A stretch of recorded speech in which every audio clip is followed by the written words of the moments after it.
एक तोता और एक तौती सहरा से गुजरे। सहरा को देखकर तोते ने तौती से कहा, गांव कितना वीरान है। तोते ने कहा, ऐसा लगता है कि यहाँ एक उल्लू रहता है क्योंकि उल्लू मनहूस है और गांव वीरान है। गांव कितना वीरान है। दरख्त पर बैठे इल्लू ने तोते की बातें सुने और उससे अपने आप को मोरद इल्ज़ाम ठहराते हुए देखकर उदास हो गया।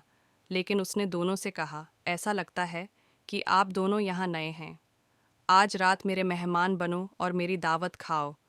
दोनों ने उल्लू की दावत कबूल की और इंतज़ार किया। उन्होंने दावत खाई। उल्लू ने कहा कि सुबह देर हो चुकी है और वो एक और रात ठहरे। अगली सुबह तोता और तौती जा रहे थे और उल्लू ने तौती से कहा कि तुम कहाँ जा रहे हो। उल्लू ने कहा, ये तुम्हारी बीवी नहीं बल्कि ये मेरी बीवी है। तौती ने गुस्से से जवाब दिया, तोता मेरा शौहर है। लेकिन उल्लू को यकीन नहीं आया। उसने कहा, मैं उन दोनों को यहाँ से जाने नहीं दूंगा और उनके दरमियान लड़ाई शुरू हो गई।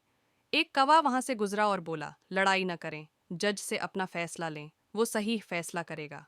कौवे की तजवीज़ पर तोता तौती और उल्लू जज की अदालत में पेश हुए।